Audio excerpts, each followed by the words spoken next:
I am Monica Phillips. Hello, welcome. I'm Monica Phillips. I'm the Director of Learning, Community Content, and DEI at ChIPs. And I would like to welcome our fabulous Executive Director, Giunta, to say a few words. Thank you so much, Monica, and welcome everybody. We are so excited to feature this DEIB webinar.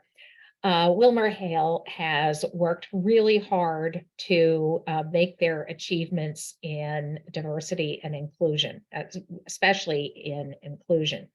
And we're thrilled today to have Peggy Giunta and Monya Bunch with us to talk about how they've gotten there and what they're continuing to do to leverage inclusion for success at WilmerHale. So I'll turn it back to Monica to introduce our panelists. Thank you, Joan. As Joan said, we started this honor roll webinar series to honor the work of these 5 honor roll law firms as role models for actions that others can learn from and provide inspiration to work towards even greater progress. We have a lot of work to do, and this entire legal industry could really benefit from hearing the examples that Monya and Peggy will share with you. So let me introduce our guests. Peggy Giunta is the Chief Legal Personnel and Professional Development Officer and the Chief Practice Management Officer at WilmerHale. She works with firm management to support WilmerHale's strategic objectives in the areas of legal talent and legal department and practice group management. I was getting a chance to know more about her, and she's been at WilmerHale for a really long time and has this really great holistic sense of the firm and really helping to create these talent pipelines, know the people and create the space for belonging. And she does that alongside and integrated with Monya Bunch, who is the she is the Director of Diversity, Equity, and Inclusion at WilmerHale. And Diversity Journal recognized Monya for its 2022 Black Leadership Award, which recognizes trailblazers in their fields who mentor others and advance diversity and inclusion in the workplace and community. She leads and guides the firm's Executive Diversity and Inclusion Committee and the local office diversity committees, and partners with management and thought leadership to guide the organizational structure and develop programming and really instill this sense of DEIB across all business objectives in the firm. And I had such a great time learning more about both of them before we joined this call. And I think you're going to find that there are really some great action items that you can take. So this is the 6th annual ChIPs Honor Roll produced in partnership with Diversity Lab. We're so grateful to have that partnership so that we can continue to advance this work and share more about it. It's based on Diversity Lab's unique inclusion blueprint outcomes, which scores top law firms on diversity representation year-over-year progress, and most significantly, as Joan said, inclusion practices and actions. And so without further ado, I'd like to get right to it. So welcome, Peggy and Monya. Thank you. We're very happy to be here. Yes, thank you. Great. So tell us more about what you did to reach your firm's goals and receive this honor. Okay, so I think I'm going to start and then Monya will jump in. But I think about our journey in 3 areas.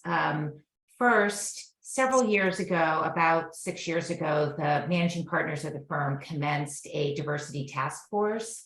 I think, Wilmer has always had a great focus on diversity, equity, and inclusion, but they were feeling that we needed to think about the next steps. How do we continue to grow in this journey?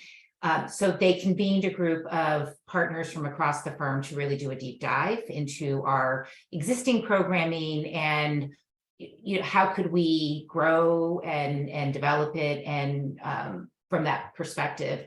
And they thought it would take about 6 months. It actually took 18 months. And the reason for that is the partners, once they jumped into the assignment, decided to really take a deep dive into what the legal industry was doing, what other professional services firms were doing, and then also realized they needed to take the pulse of our existing lawyers. So did a lot of individual and group outreach. And as a result of that effort, we created they provided a report to the management committee, and then we based our strategic plan on that, which Monya can talk about. But it's been terrific for us because it's given us a direction. It allows us to prioritize activities based on our strategic plan. And I think it allows us to more transparently relay to our lawyer population and staff population what the firm's goals are, and how we're approaching DEI. The two other quick buckets I wanted to talk about was in our leadership committees. We've been very focused on ensuring that those are very diverse. And so our management committee has 44% women, and the compensation committee is 57% women. Those will change from period to period as we have elections, but I think having, and we also, I think it's like 13 and 15% diverse lawyers. But having that composition allows these types of issues to stay at the forefront in the management committee and leadership committee's discussion. So I think that's critical. And then finally, Monya, you should talk about this, but one of the primary recommendations of the task force report was to create the executive diversity, equity and inclusion committee that Monya leads in conjunction with our managing partners. And that has very senior influential partners on that committee, including our department chairs. And so they are really helping to keep all of our issues at the forefront. Monya, I don't know if you want to have anything to add to that. Yeah, I'll just add, first of all, as Peggy knows, these awards and recognitions, while very much I think deserved and appreciated, always make me a little queasy because we know, as you said at the outset, it's a continuing journey and how much work we have to do. But I think just to augment what Peggy said, one of the things that I think is really impactful for the work we do here at Wilmer is just the integration of our DEI efforts with every system that affects the attorney. So it's not just a DEI issue, and my connection is not just with the underrepresented community or attorneys of color. We have a real integrated system where our practice management team meets regularly with me and my team so that we're looking at work allocation. We meet regularly with legal personnel. So we're looking at evaluation systems and giving feedback to senior attorneys in terms of how they're interacting and running their teams. We're developing the relationship and ongoing relationship with the client development team and marketing team. So I think one of the most impactful things about doing this work at Wilmer is just the kind of foundational systems we have where there's this interconnectedness with everything that affects the attorney. So you're not just talking about a system kind of in and of itself. It's a system made up of individual pieces. And I think being able to be a bridge for those pieces and understand that everything matters is something that really keeps us moving forward and keeps us, when we have to stop and look at something and assess, it's all interconnected. And I think that's one of the keys to continuing to get to the progress that we're trying to make. I put in the chat two reports, and we'll be sharing them again throughout the call. So if you haven't had a chance to check them out, we have the ChIPs Honor Roll Report. And then I also shared WilmerHale's Making Gender Diversity a Business Priority Report. And it's really impressive. And so if you're joining this call and you have 22 or maybe 30% women equity partners, and you think, hey, we're making progress, this is okay, right? Ask yourself if it would be okay if you had 30% male partners. And if not, then maybe there's some progress that you still need to make. And I think that it really stands out that in WilmerHale's report, they had 72% of the firm's public offerings and Rule 144A placements led by women. That is impactful. That's what Monya is just talking about, right? That's what gets women paid. That's what helps people feel like they belong when they're not actually just showing up, but actually doing the work that feels good to do, that gives them those opportunities for advancement, that helps get them noticed. And so when you talk about work allocation money, I think that is just so impactful. I know the firm holds a biannual diversity summit for all lawyers of color and LGBTQ lawyers at the firm. Tell me about how you've tracked behavior and outcomes and what has shifted as a result of the summit. Yeah, I'll talk a little about that, and Peggy can add. I think one of the most impactful outcomes of the summit and I didn't appreciate it necessarily going in. I appreciated it more at that first summit. It's just the sense of empowerment that comes from the underrepresented attorneys or attorneys from underrepresented groups. When you walk into a room and you walk into a space and you see attorneys of color and diverse attorneys, which is so different than the day-to-day experience with the cases that we're working on. So in our most recent summit, which was the second one that we held, and we held the first one in 2019, and then due to the pandemic, we were pushed back, but we had just under 300 attorneys from across all of our offices, including our London office, in a room. And I think one of the most fruitful things that we got from the summit and some of the feedback was just how intentional they felt the programming was. It was a program, not sort of a dog and pony show about how many awards we have and how great we are and the progress that we're making. We opened up with our leaders who gave a real honest account of where we had been, where we are now, and where we hope to go. We were able to build on what we did in the first summit in 2019 and present tangible successes and accomplishments based on what we got and the feedback we got from there. So it was very empowering because the attorneys get to feel as though when we talk about DEI, we hold our leaders accountable and the firm is accountable, but it's a joint effort. And one of the tangible things that came out of there were our affinity groups and the meetings that they had and what they came out with their ask for the firm or the things that we talk about or the things that they want us to prioritize. And I think those, when we talk about moving DEI, those are the kind of data points that you can look at and you can assess whether or not you're making progress. What's the belonging aspect? How empowered are people to ask questions and to advocate and to ask about systems? So I think for me, that's been one of the most important things to come out of that. And, transparency with that. We have a report out and make sure that, we didn't have just a great meeting and we're going to do it again 2 years from now. So being able to hold ourselves accountable and report back in terms of progress that we're making. Yeah, the thing that I would add, just to be frank, is when we had our initial meeting back in 2019, and again, that was also a recommendation of the task force. It wasn't an easy meeting. I'll be honest with you, with respect to it was I think there were, we got a lot of feedback from the population about things that we could do better, things that they felt were missing in the community, priorities, giving us feedback on priorities. And so that was, I think for the leadership of the firm, who we do pride ourselves on, thinking about all these issues, that was a harder message. And I think that going into this summit, which was last fall, there was definitely a different feeling and sense. And I think it was because there was recognition the firm was working towards those and trying to be more transparent.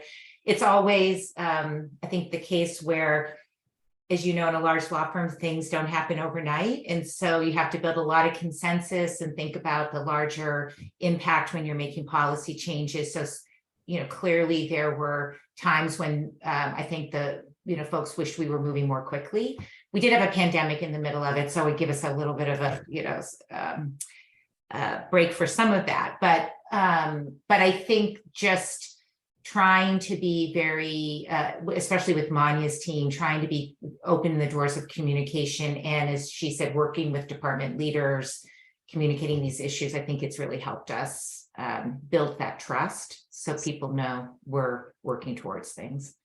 I want to come back to what you said, Peggy, how you started out and you thought it would be a 6-month project and it turned into 18 months. Mm-hmm. And I think it is really important that this is not an overnight shift, that as much as we would love to, snap our fingers and wake up and tomorrow have full DEIB integration across the entire legal ecosystem, there's a lot of work to do. And it takes a bit of vulnerability, right? No, people don't want to hear negative feedback. That's right. If you don't hear it, then you're not going to get smarter, right? Mm-hmm. And we know that sometimes we don't do things the right way. We need that feedback so that in a year, we're still not doing them wrong. We can actually hear feedback, make adjustments and change. And I think it is really impactful, this thing, like if we start something now in 1 year, what is possible? Right. So it might not be tomorrow, but if you don't start now, it won't happen in 1 year, right? And so that is actually a decision that has to be intentional so that you can get there. And we had talked before about this interaction between diversity and HR. And there's this book I really like, Inclusion on Purpose by Ruchika Tulshyan. And she talks about how she learned very early on as a Black woman that HR was not there for her. Mm-hmm. And so I would love to have the two of you share, because I think this is really an important recognition that Peggy, you are this, HR talent arm, and Monya, you are so connected and integrated with Peggy to actually make that, create that, maybe that physical, that psychological safety and that belongingness that people need to thrive in an organization.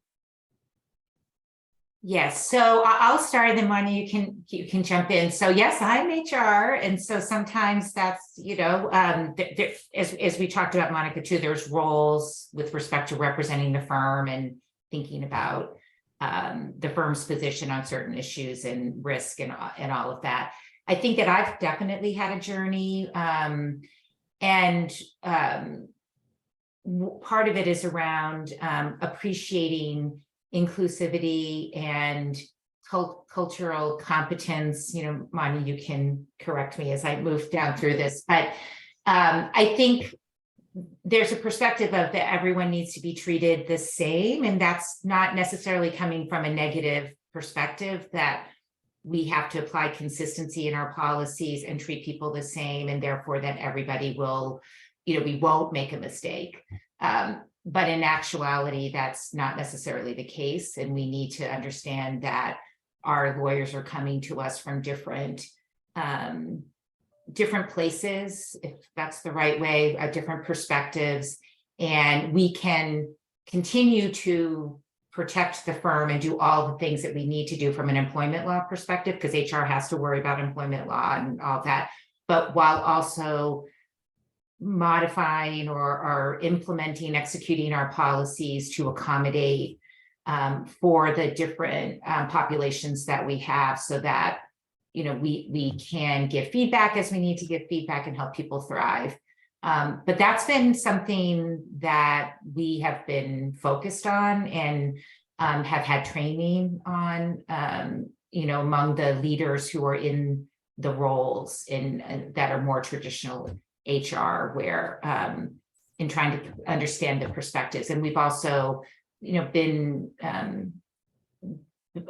we've also been presenting that to some of our firm leaders too, those perspectives. But Monya, do you want to add to that? Yeah, I think just inherently as disciplines, even outside of the firm, HR, legal, and DEI, there are inherent conflicts there, just in terms of what the different functions are. I think that one of the overlapping or overarching themes has to be what the organization's goals are, intentions are, and that comes from leadership. And I think everyone else in those buckets kind of operates from there.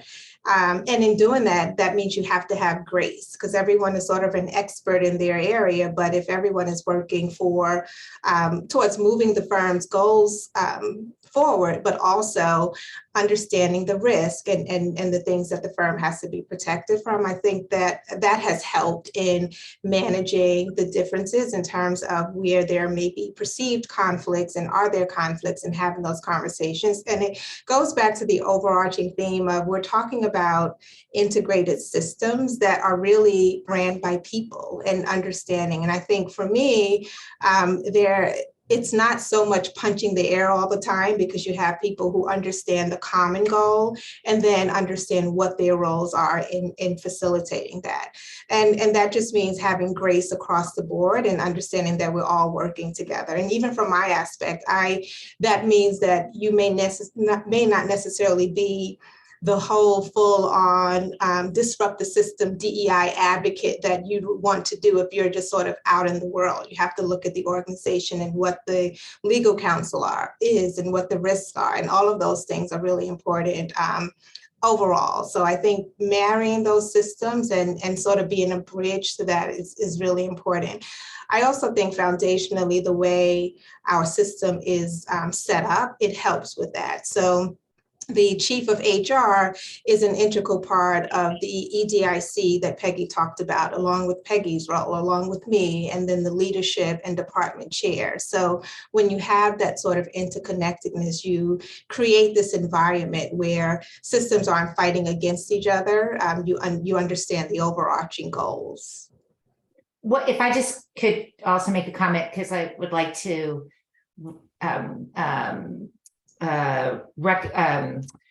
recognize, sorry, I was having a hard time with that word, recognize Monya in this, is that, and she mentioned the word grace, but you know, we definitely have leaders, partners who make mistakes in this area, who say something that is misinterpreted or don't appreciate how their behavior with respect to leading a team is creating a non-inclusive environment or creating a perception where some people feel, you know, their second level, they're not getting the opportunities.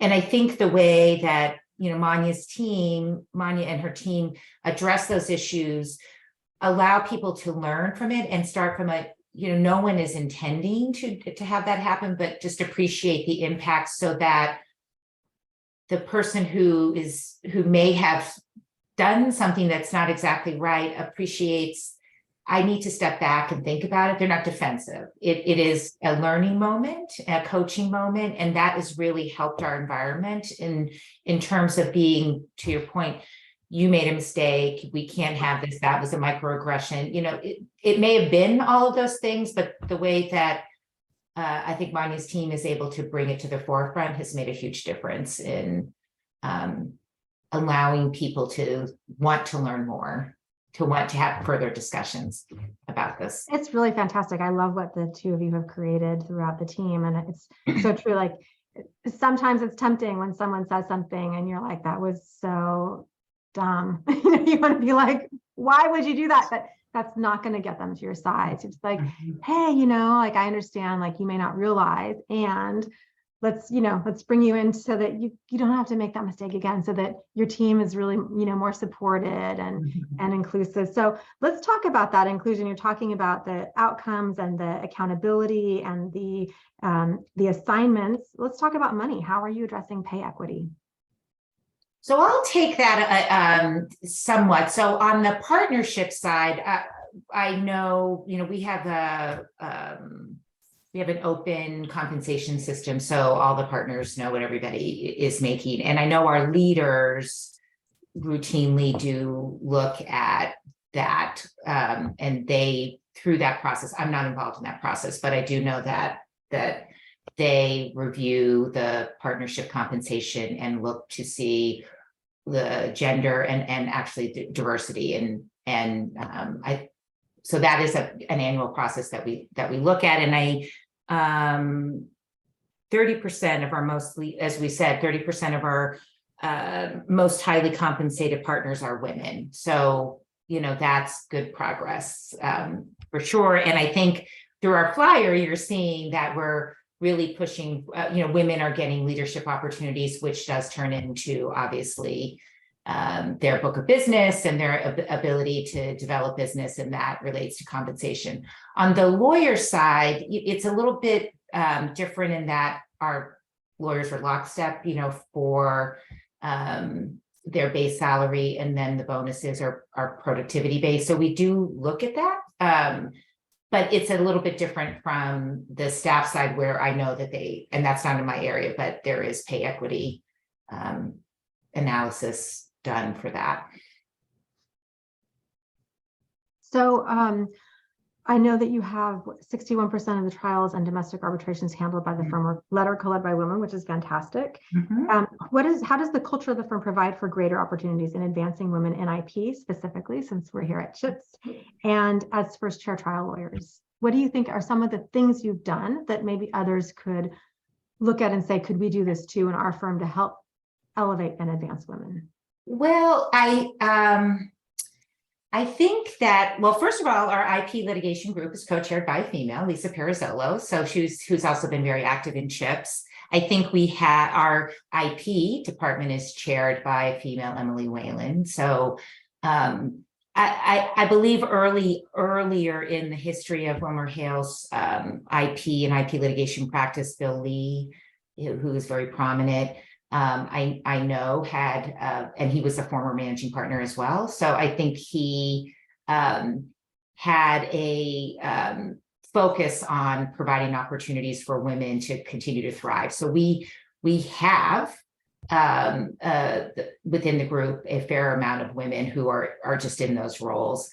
We also have recently established a trial group, which is focused on trials across the entire organization. That's co-chaired by Hallie Levin, who also has a prominent career. So it's hard for me to say exactly what we did, other than I think through the workload assignment process, as people are moving up, ensuring that women are getting opportunities to have strategic roles on the matter so that they're understanding how to push the matter forward, not just not just, as we call it, the housekeeping duties, but getting stand-up opportunities in court, and the ability to lead brief writing teams and work streams.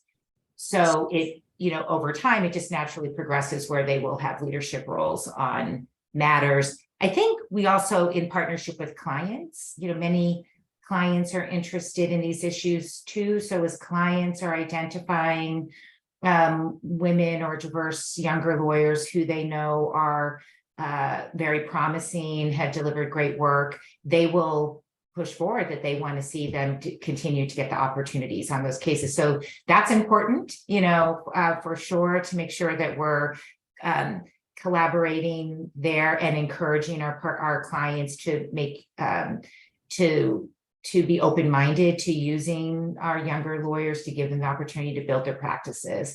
We also have a couple of these are outside of this, but we have opportunities to do rotations in a district attorney's office and an attorney general's office. So our lawyers will leave for 6 months and go work for the DA or the AG's office. And that just gives people tremendous trial experience. And again, we're rotating that through, all of our young lawyers, but I think that those opportunities have given our women the ability to build their skill set to do that kind of work. That's fantastic.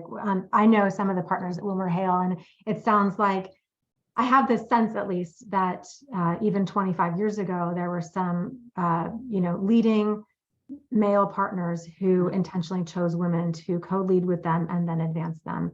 Mm-hmm. And whatever that was, inherent or otherwise, it seems like that culture really worked. So start off to get to these numbers so that you're not starting at 20%, but you're already at 61%. And that's a huge shift. Yeah. And what Peggy said, for any clients on the call, if you're listening to this, you have the power to help law firms advance women and advance diversity, equity, inclusion, and belonging by making requests on who's on your team. And that matters. Yeah, and I'll just add, I can't say enough about Lisa and Emily, who had the two departments, the IP and IP, just in terms of the intentionality that they have with focus on making sure that, there are opportunities. I think they understand, as a number of our leaders do, that it's not just a meritocracy, and cream is not naturally going to rise to the top without making sure that we're meeting regularly and looking at those opportunities. And they identify talent and pipeline talent really early on. And we work with practice management throughout the career to make sure that we are nurturing and cultivating that. And particularly in IP, where you may have people that have a science and tech background, but also making sure that they are well-rounded and getting the exposure and developing all the other skills that are important when you're talking about advancing attorneys. So I think the leadership commitment is there. And with that comes a trust with our team in terms of making sure that we have our ear to the ground and kind of helping progress that as well. It's working. And I love hearing all the work that you've done to make that happen. It's been very intentional, and that's clear to me. The honor roll expanded this year or in 2022 to include people with disabilities. Do you find that people in the firm are willing to share that information? And do you think that people with disabilities feel included within the larger legal industry? So that's a bit tougher question. I'll just be honest to answer because of the privacy issues around that, and also the definition of disability, and what's included in that. So I'm not sure that, we have a large population of lawyers who would self-identify as having a disability.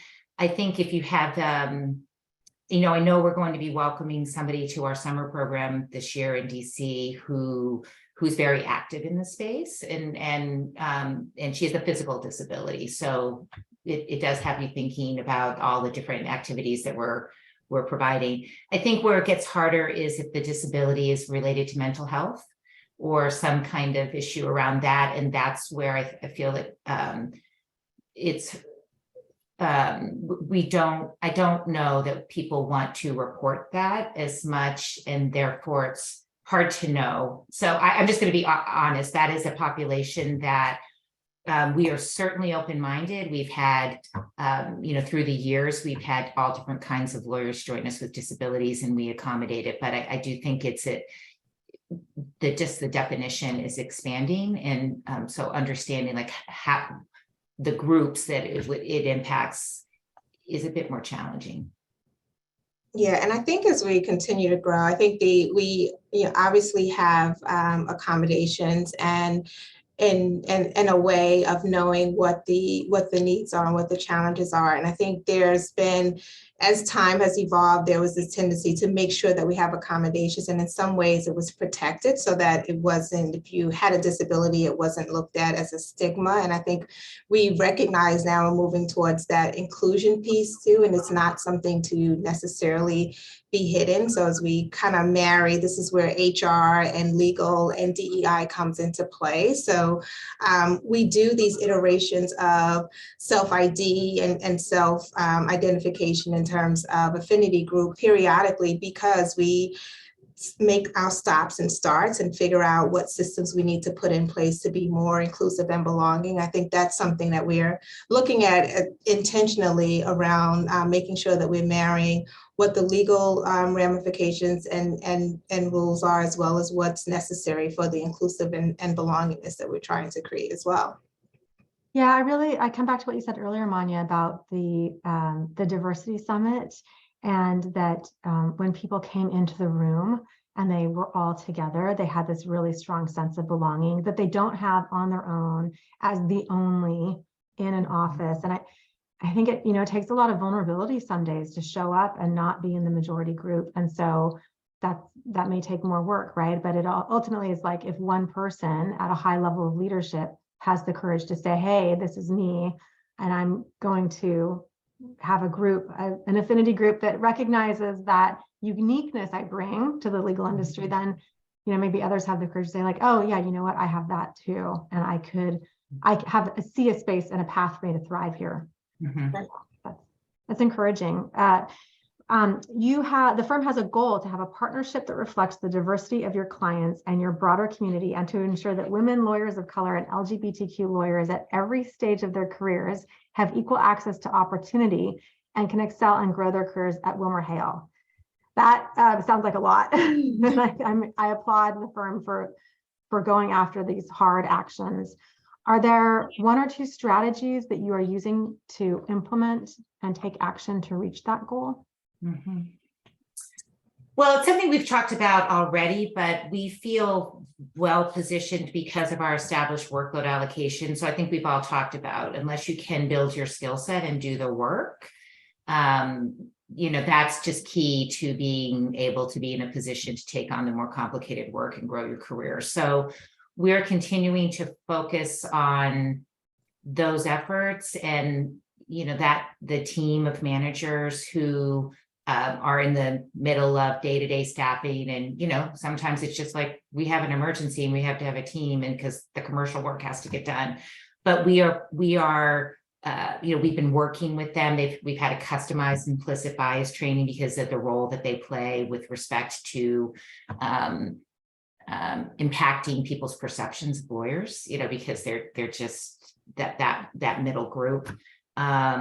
And so I think, that's a focus that we have in terms of trying to move forward. And then Monya, I think around our affinity group, we've really expanded the work of the affinity group so that we're getting individual feedback from those groups and, what is impacting their ability to move forward, or what are they seeing for their specific needs. And so getting that information more directly, I think, is allowing us to pivot and be more adaptive to what we need to do with training and professional development.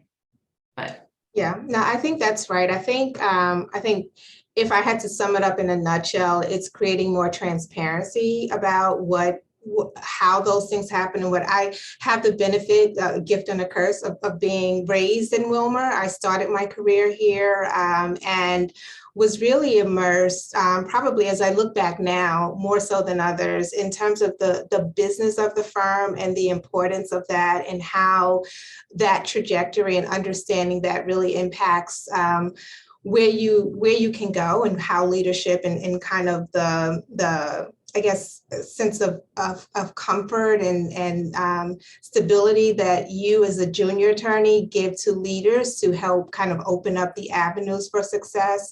My mentor was Ron Machin, who's was recently named the chair of the litigation department. But even as a junior associate, understanding all the pro bono work that I wanted to do and was great, and the firm supported.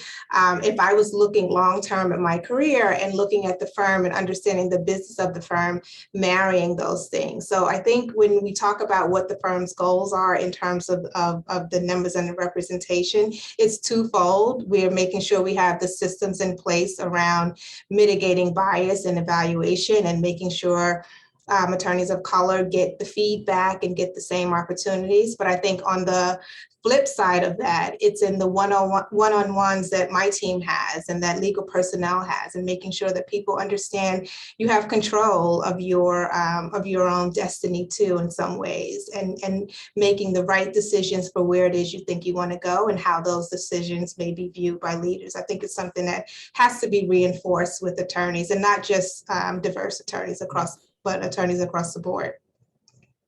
That's some powerful career advice right there, everyone. I hope everyone heard that you are in control of your destiny, and you can make choices, and you can speak up for yourselves, and we can demand of the firm and the culture to not forsake people, and to see them, and then to call them in and intentionally invite them so that they have a spot and a seat, right? That's fantastic. And pro bono too is a really great way to build experience in areas where you're not sure what you're doing as a first or second or third year lawyer. You don't know what your favorite part of law is, yet you haven't tried all of them, right? And so pro bono is this incredible way to reach into, find new opportunities and get that experience. Yeah. We have a very robust pro bono program, and we definitely use it to supplement the professional development of our younger lawyers, because if they're on a large litigation team or project team, they can't get that direct client contact. So it helps them build their practice skills, and that's important. Does the firm also measure impact and outcome for professional staff?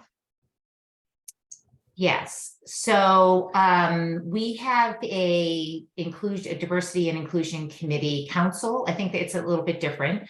On the staff side, as Monya referenced, our chief HR officer oversees that, and that committee is she's on the EDIC group, but that committee is a little bit different. And the staff side is a little bit harder because we have so many different populations and jobs, right? So on the lawyer side, we're on this track of your associate, your senior associate, your counsel. You're moving through a track where you're moving on, and we're helping you. On the staff side, we have technologists, we have accountants, we have secretaries or paralegals. So trying to figure out how to balance the needs of the different groups and have growth.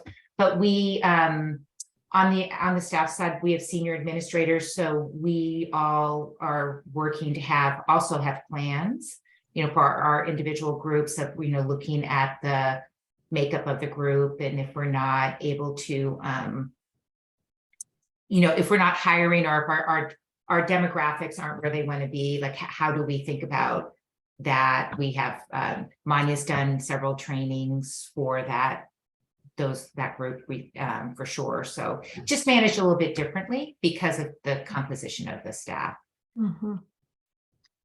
And is there a way you are collaborating with your clients and the broader community, as you mentioned in your goal, to be part of this solution together, of having the diversity of the firm reflect the diversity of your clients?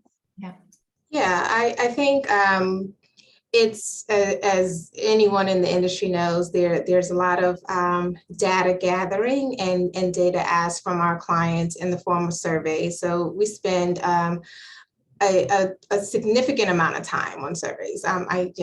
For a conversation for a different day, much more time than I think we need to spend on surveys, but recognizing that the data absolutely is important. But I think what we are, and that's not to down, it really is important, and I understand why clients want to get it, but it's only, in my opinion, and based on how things are pair out when you look at data, it's only going to be impactful and influential if clients know what to do with the data, and if there are kind of augmented conversations around what the data shows. So for us, I think we're creating more impactful connections when we don't just fill out the survey and submit what our teams look like, but when we have conversations with the partners and attorneys who are leading the teams. My team often join those conversations, and we talk about shared goals and progress. We talk about individuals and experiences that they've had, and we talk about pipelines. And when you have those conversations and periodic check-ins, it can be, twice a year, or when we come back next year, we'll pick up on the conversation that we had the year before and prior. And I think building on that are places where we're creating synergy and accountability across the board. Our partners and attorneys take the opportunity, if we're doing great work on an IP matter, we want to raise in those meetings and those calls that we have a fantastic attorney of color who's an antitrust partner. And the next time you have an opportunity for that, keep us in mind. And as we continue to have those conversations, it becomes twofold, because oftentimes when you look at our clients and you look at the GC offices, it's not a ton of diversity there as well. So I think we're creating an environment where each system is holding each other accountable, and you're creating these tangible touch points and kind of coming back and having the conversations. And so you'll be able to see where there are gaps, where people are not following up, where there's no accountability. And I think that's the upside of the data and the conversations that are being triggered as a result of the focus on that. I feel your pain on the surveys. I know. Yeah, we've done 75 already this year, so it's a lot. And we definitely have other more intentional collaborations, for those clients where we're a member of their panel. And then I think there have been in-house GCs or people that have been tapped to create opportunities across the, I've been involved in a couple where we've been involved with other firms. We're all working together to, create a diversity initiative and give opportunities to some of our younger lawyers, in terms of helping them learn the business. Part of it is, to Monya's point earlier about helping people be prepared to succeed. They really need to understand the business of our clients and why they're hiring us and why what we're doing is so impactful to them. So that's true across the firm, right? Across every single department, from professional staff too, to know who you're serving and what the outcomes of the business are. That makes the entire team better. Yeah. I love the pain point around the surveys, but also, Monya, what you were saying about how you can measure and then track accountability. And that's such a great conversation that you are collaborating in that process. It sounds like with practice group leaders, but really meeting at that point where you can say, did it change? Yeah.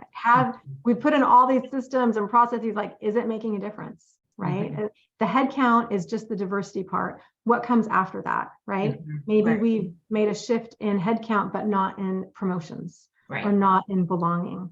So what are we actually noticing and experiencing? And it sounds like you get a lot of really great feedback from the diversity summit on that as well.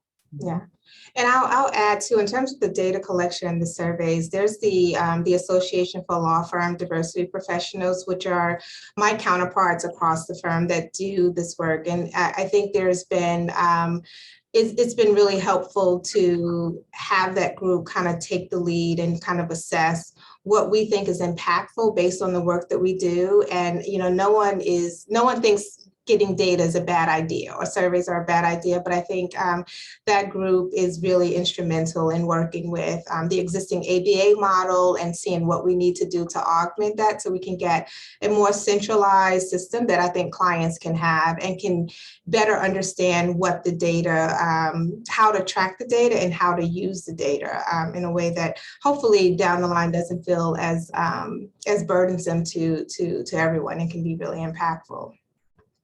I know that anyone who has to do those surveys is applauding that. That's great.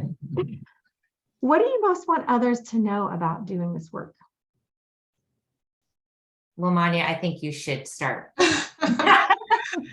I mean, I think the obvious is that it's a journey, so it's not it's not a one shop fit all. You don't get there. I think also it's important to take a step back because we often talk about DEI in the legal profession as though it's the same, we see the numbers and we see the underrepresentation, and that is the same. But I think it's really important for people to understand that you really have to step back and look at your organization because, you know, some organizations do a fantastic job with recruiting diverse talent, and then it's what happens with the work allocation, what happens in the evaluation process, what their systems are for elevation. So I think that one of the things I'd like people to know and to take a step back is it's kind of it's a little disingenuous to talk about the legal industry and then not separate out your individual organization. The work I do here at Wilmer may be very different if I was at a different firm that had a different structure. So I think initially, one of the things I would say is to take a step back and really take a reality check of what are the challenges in your individual organization and start building there, as opposed to this just embracing this. The legal industry as a whole has to do better, because that in of itself is not going to move systems internally with organizations. Yeah, and one thing I was thinking about too is, you know, what is, and we have this discussion, what is the definition of success? So success in a legal career does not necessarily mean being a partner at WilmerHale.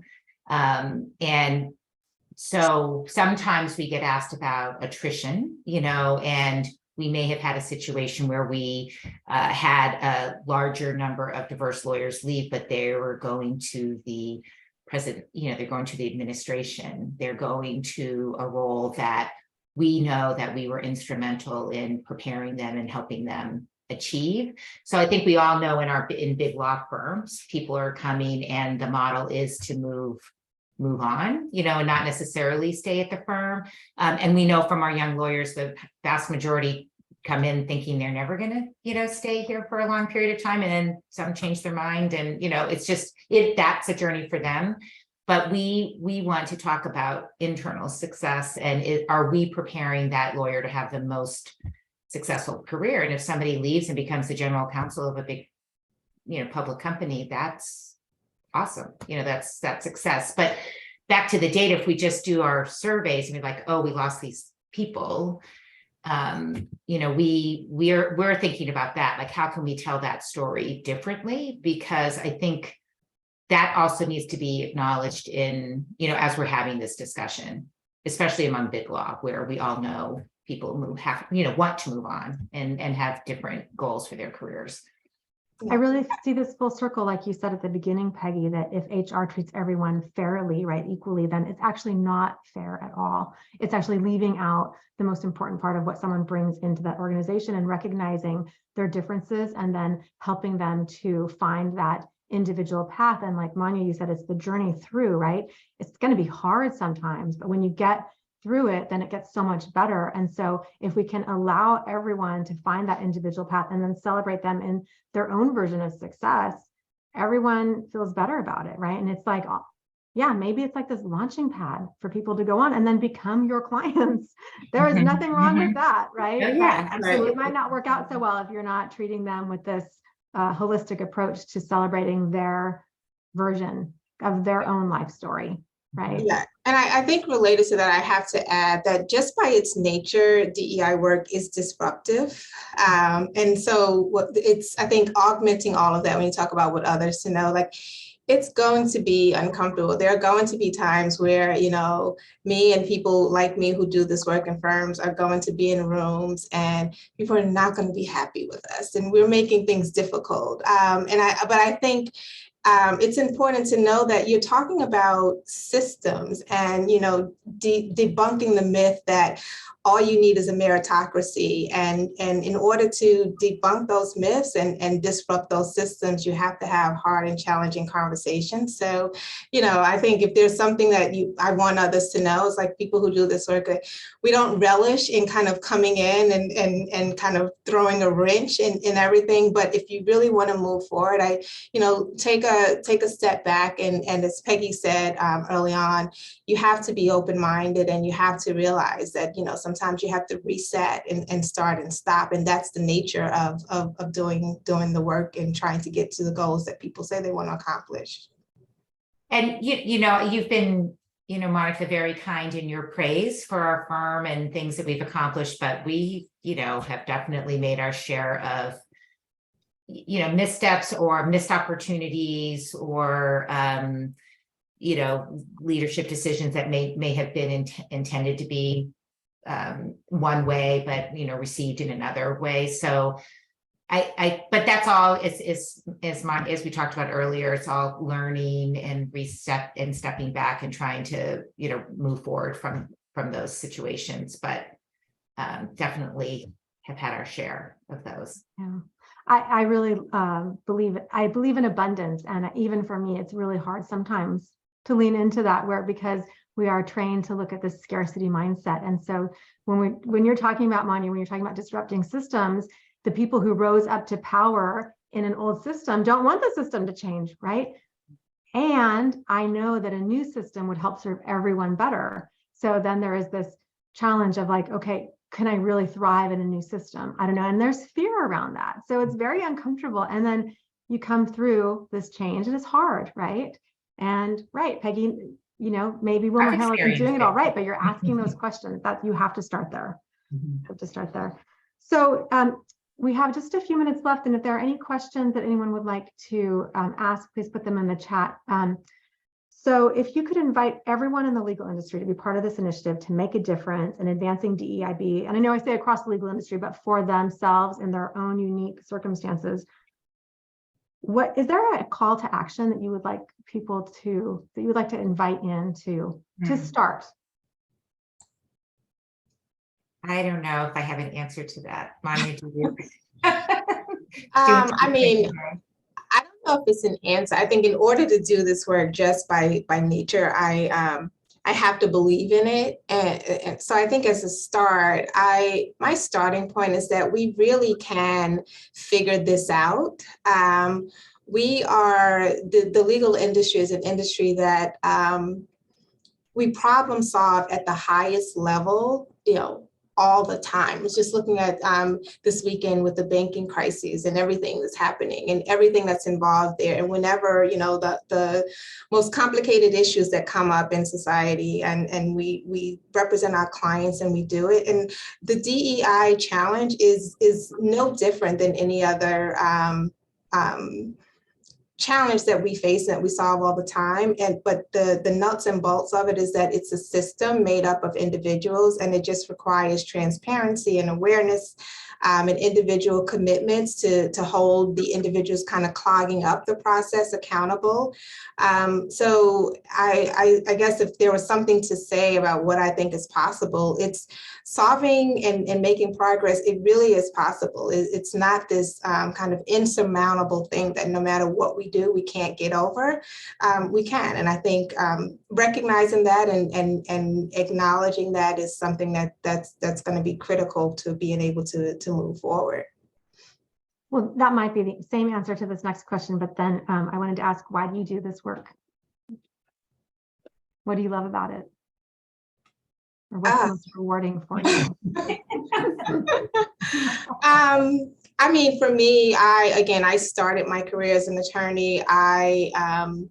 I grew up in Brooklyn. I grew up in Bedford-Stuyvesant, and I did not grow up in an environment where I was surrounded by attorneys. And when I came to the law firm, the kind of ability it gave me to have opportunities for myself and for my career and for my family was really transformational. And I think about others coming and having the opportunity and wanting to be a part of creating an environment that lets them thrive and is open to them thriving, and then being able to be a bridge to marry their opportunities with what the leaders want and say they want, and the resources that we put in DEI. It doesn't make a lot of sense for me sometimes for there to be such a disconnect. So I do it for that, and to be able to be a bridge, and to be able to, when I can't change a system, me and my team kind of take solace in the individual kind of day-to-day environments we help create for people that are in these environments that don't necessarily reflect their background. So that's important.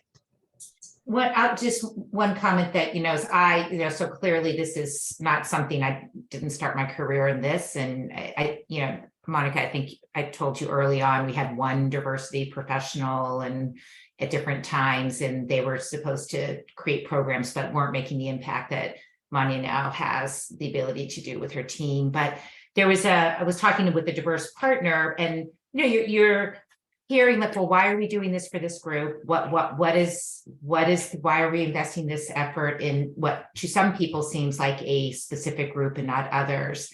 And really what we are doing is, as we are making changes in our systems and our approach, it's really has a firm-wide impact. So everyone is going to benefit. It's not just, we have to step away. It's not just a particular population that will benefit. Yes, we're focused on certain things that we need to be because of just systemic issues. But as we make these changes in how we're mentoring, if somebody becomes a better mentor because they're focused on, I want to make sure this young diverse lawyer is getting good feedback, they're going to do that for every young lawyer that works for it. Like, it's going to change their approach. And so we all rise. So that's what I've been learning through this process. Yeah, until we all rise. That's an excellent comment.